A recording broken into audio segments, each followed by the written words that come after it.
이제 상담자가 자살 내담자를 알게 됐어요. 그 면담 중에. 그런데 그 자살이 내담자가 직접 얘기한 게 아니라 타인을 통해서 자살이라는 얘기를 알게 되었을 때, 접수 면접 때 이거를 자살이라는 것을 특히 이제 전화 상담일 때 물어봐야 되는가, 이제 이런 것에 대한 고민을 같이 한번 살펴보겠습니다.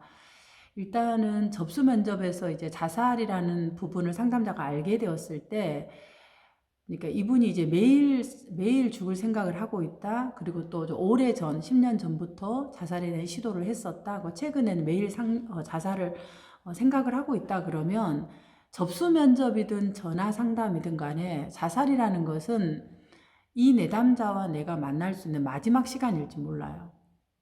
그러니까 상담의 방법이 전화든 뭐 접수 면접이든 어떤 거든지 간에 내가 이 내담자를 만나는 것이 마지막이다 생각하고 내담자하고 이 자살에 관련된 이야기를 들었을 때는 탐색을 해 나가야 된다.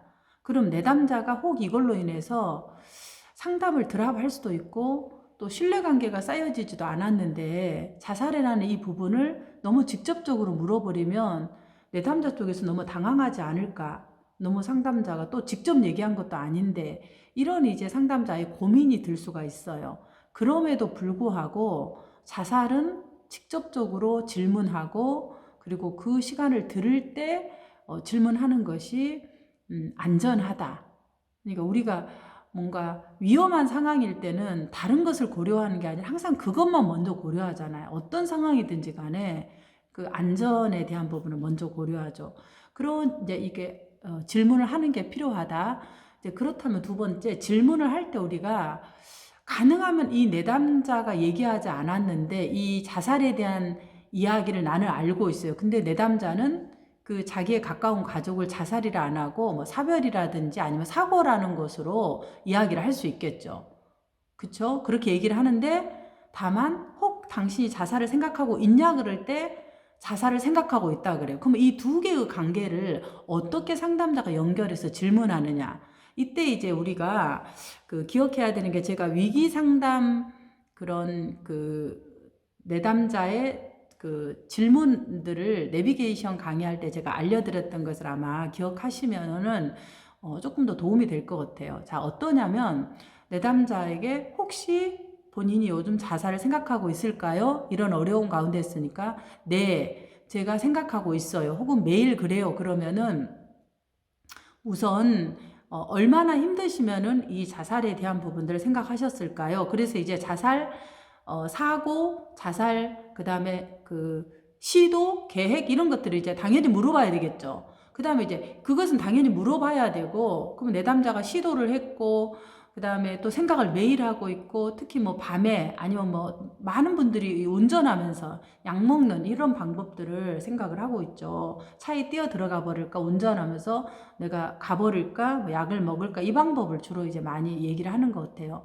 그러면 그 이야기를 들은 부분에 대해서는 이제 저하고 상담하는 도중에 당신이 굉장히 중요한 사람이다. 그래서 어떠한 경우든지 이 자살에 대한 부분을 당신이 생각한다 할지라도 자살에 대한 것을 시도하거나 생각이 나면은 계속 있다 보면 어려우니까 전화를 들고 내가 지금 자살 생각이 난다, 이 부분을 알려라는 것까지 알려줘야 돼요. 접수 면접이라게도. 그래서 그 부분을 낮에는 상담사가 들을 수 있지만 상담사가 뭐 다른 일도 있어서 할 수가 없잖아요. 그래서 24시간 자살 사이트에 그런 전화 상담 있잖아요. 거기에 전화를 해서 지금 내가 죽고 싶은 생각이 듭니다. 이 부분을 무조건 알려라고 알려주는 게 필요해요. 그러니까 혼자서 이 어려운 부분을 저녁에 잠자면서 혼자 있으면서 생각을 감당하는 게 아니라 이 생각이 들 때마다 내가 이야기를 나누어라. 무엇 때문에 내가 자살하고 싶은지. 그러니까 내하고 상담을 할 동안에는 이제 일주일을 기다려야 돼요. 근데 원래는 이렇게 자살이라든가 굉장히 심한 내담자들 일주일에 3번 정도도 상담을 합니다. 또 상담을 하지 못할 때는 자살에 대한 것들이 괜찮은지 모니터링을 하기도 해요. 근데 일주일 동안 기다리고 있는 동안 이 내담자가 무슨 힘으로 이 자살에 대한 사고를 통제할 수 없을 수도 있어요. 그렇기 때문에 자살 사이트를 반드시 알려주고 생각이 들 때마다 전화를 해서 지금 내 있는 상황을 알려라. 그 다음에 두 번째는 자살예방센터. 자살예방센터에 전화를 해서 내가 자살 사고가 있다라는 것을 내담자가 신고하도록 안내해 준 것도 필요해요. 그러면 싫다 그래요. 왜? 내가 이런 부분까지 알리고 싶지 않아요. 그런데 맞아요. 하고 싶지 않으실 수 있어요. 그런데 이 자살이라는 것은 내가 하려고 한 게 아니라 어느 날 내가 힘든 감정들일 때 통제할 수 없을 때 그것들이 일어나기 때문에 내가 어떤 상태에 있어서 누군가 이 부분을 함께 공유하고 힘든 사람의 내 이야기를 뭐 내담자들 한 명도 없다면은 내 속 이야기를 너무 창피스러운 거야. 이 얘기를 하기가. 그리고 너무 부끄러운 거예요. 그렇기 때문에 이 이야기를 하고 싶지가 않죠. 그러면은 더더욱 위험하죠. 뭐 친구라도 한 명이 있다든지 가족의 부모가 있다든지 그렇지만 부모가 있다 하더라도 부모에게 내가 뭐 죽고 싶다 이렇게 말하는 내담자도 있겠지만 또 얘기하기가 어려워요. 그럼 어떻게 한다? 자살예방센터에 내담자가 직접 전화하도록 한다. 근데 만약 그렇지 않으면은 이게 제가 전화하는 것을 도와드릴 수 있습니다. 근데 요즘 이제 개인정보 때문에 본인이 직접 전화하면 자살예방센터에서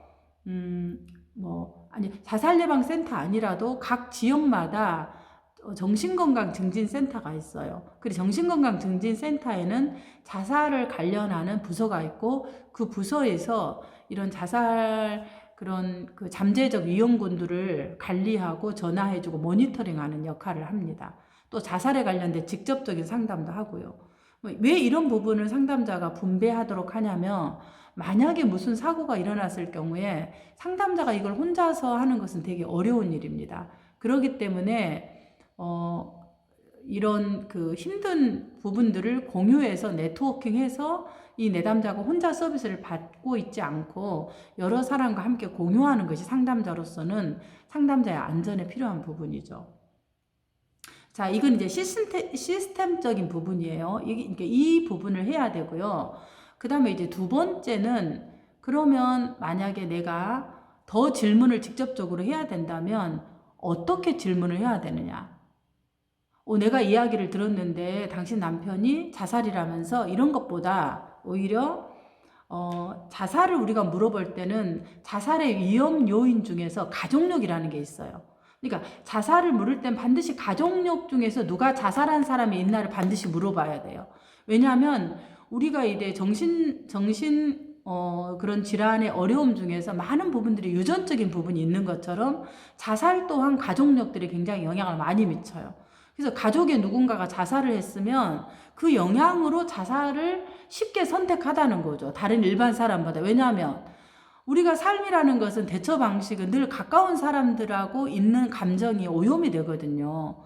그러니까 나와 함께 했던 많은 사람들이 삶을 힘들 때 마감했던 방식이 자살이라면 나도 모르게 무의식적으로 자살을 선택할 가능성과 확률이 더 많다는 거죠. 그래서 반드시 자살을 생각하고 있다고 내담자가 얘기하면 누구한테 이야기를 들었든 안 들었든 상관없이 상담자는 자살에 대한 가족력을 탐색해야 된다. 어떻게 탐색하느냐? 자살에 대한 사고가 있으시다면 혹 가족 중에서 현재 가족이나 원가족이나 아니면 시댁이나 모든 걸 포함해서 자살력이 있는 가족이 있으신가요? 이렇게 물어요. 그리고 이제 왜냐하면 이거는 자살이라는 것은 가족력이 필수예요. 그러면서 이제 이런 얘기를 한 번 더 하면 좋아요. 보통의 자살은 가족력들이 많이 있어서 제가 한 번 더 여쭙습니다. 혹시 가족 중에서 자살을 시도하신 자살로 죽으신 분이 있으실까요? 이렇게 물어요. 이게 시댁이나 현재 가족, 원가족 다 부분들. 그리고 이제 만약에 이제 내담자가 그 대체적으로 이렇게 물으면은 이제 말을 못 하거나 울거나 이렇게 해요. 그러면서 이제 내담자가 뭐 누가 사별한 사람이 사실은 사별이 아니라 사고가 아니라 자살이었다. 이렇게 이제 얘기가 나오면 좋아요. 그런데 그렇게 얘기가 안 나오고 또 다시 부정을 할 수가 있겠죠. 근데 나는 알고 있어. 그럼 한 번 좀 더 물어봐요. 혹시 제가 염려가 돼서 여쭙습니다. 혹시 사별하신 남편의 죽음이 혹시 자살로 인해서 죽으신 경우가 있으셨을까요? 이렇게 한 번 더 다시 물어보는 것도 필요해요. 왜냐하면 우리가 위험이라는 것은 두 번 물어봐도 괜찮아요. 상담자가 집요하다고 느껴도 집요하다고 느끼다고 욕을 얻어먹는다 할지라도 집요하다고 생각할지라도 어때요? 그것을 묻는 것이 더 안전하다. 그러니까 너무 상담자가 내담자에게 잘 보이거나 내담자한테 상처를 받을 거라고 너무 조심스러워 하는 것보다 이런 위기라든가 안전을 요하는 부분들은 반드시 분명히 이렇게 물어야 된다. 그래서 이제 우리가 자살에 관련해서 반드시 물어야 될 것들을 여러 번 우리가 체크리스트로 알려준 것처럼 가족력은 반드시 물어온다. 자, 그 다음에 이제 세 번째, 물었을 때 내담자가 네 했어. 네, 제가 남편이 이렇게 이제 고개를 숙이고 이렇게 이제 만약에 했다 그러면 그 다음에 이제 상담자가 어떻게 이제 이 자살에 대한 이 부분을 다루어야 되느냐, 이게 이제 되게 고민이 될 수 있겠죠. 그러면 우선은 자살이라는 것은 사실은 쉽지 않으니까 먼저 이 내담자가 그 부분을 뭐라 그럴까,